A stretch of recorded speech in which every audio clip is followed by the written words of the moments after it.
joined the team? Yeah, and they both practiced today and looked really good, so that's encouraging. And Klay will be questionable for tomorrow, but Draymond is really making strides, and it was fun to see him out there. Any particulars you can tell us about what he was able to do?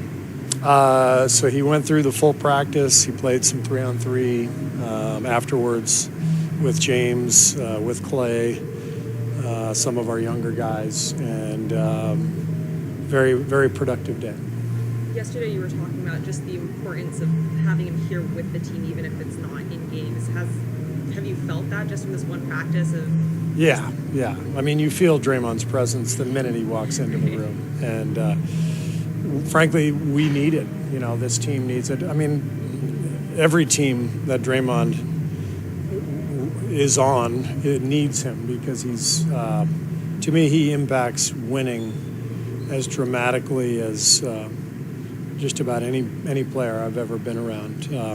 And it's hard to quantify. It's really easy to quantify it with Steph, Klay, with Michael Jordan and Tim Duncan. Like, it's easy to quantify their impact on winning. With Draymond, it's he's such a unique individual. So it goes beyond how smart he is, his defensive prowess, his passing.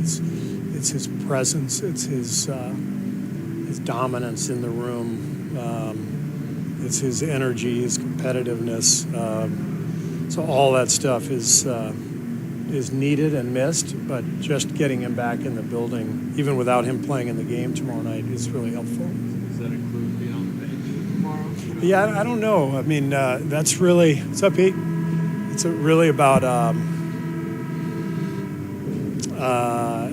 whatever he's most comfortable with. The fact that he's moving around and playing and 3-on-3 and doing some sprints like that. Obviously, his back is feeling better now. Should he be sitting in a chair for 2 hours? I don't know if that's what he's supposed to do or not. So I'm hoping as soon as he's able to do that, he'll do that. What are your thoughts on the way Steph's kind of held the team down over these last couple of games without Klay? Steph? Yeah, Steph. He's playing so well. He's just had to take on so much responsibility over the last few weeks. Actually, longer than that. How long has Draymond been out? 6 weeks or so? 24 games. Yeah, so that's Yeah, that's right. So the responsibility on Steph's shoulders is just immense, and he's played so well. It's as good as I've ever seen him in terms of managing the game and just getting the ball out to open people, taking care of the ball. His assist-to-turnover ratio during that span is really, really good. His awareness of what's needed. But it's a lot to ask. And on a night like last night when we didn't make much of a stand defensively, and then our next guys who need to score, we didn't get anything really collectively from that group. When we're shorthanded, we're just going to need more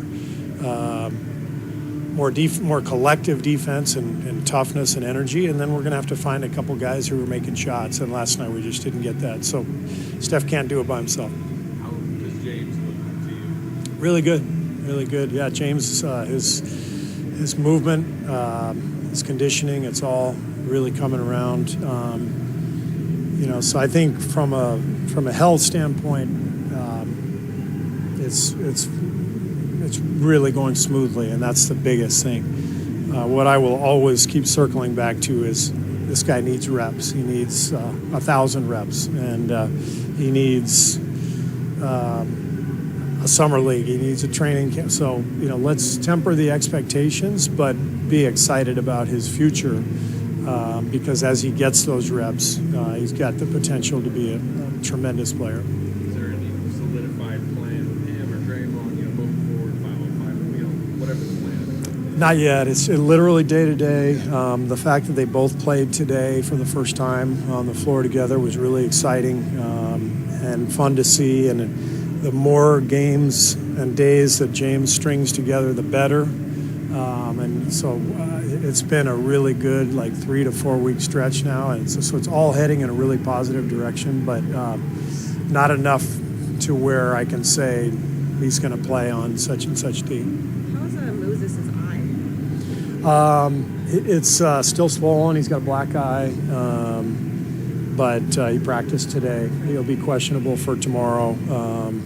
He's tough. One of the things I love about Moses is he's a physical player. He's unafraid of contact. The play that he got hurt on, he was the help defender, and he got elbowed really hard right in the eye, and bounced up and ran back on defense on offense, and then I didn't even realize it had happened until I saw him holding it, and we had to take him out of the game, obviously, but he's got a lot of grit, a lot of toughness, that young guy. With James, the last couple of weeks been more about reps and less about conditioning, or is that sort of the same thing? It's all inclusive. So we try to wrap that into his individual time on the court. So he's getting conditioning, but he's also getting reps out of different looks. So maybe it's a high screen roll and a dive, or maybe it's a DHO into a dive, or different things he's going to have to see both offensively and defensively. We try to put him in those spots in the scrimmages so that we can kind of accomplish both.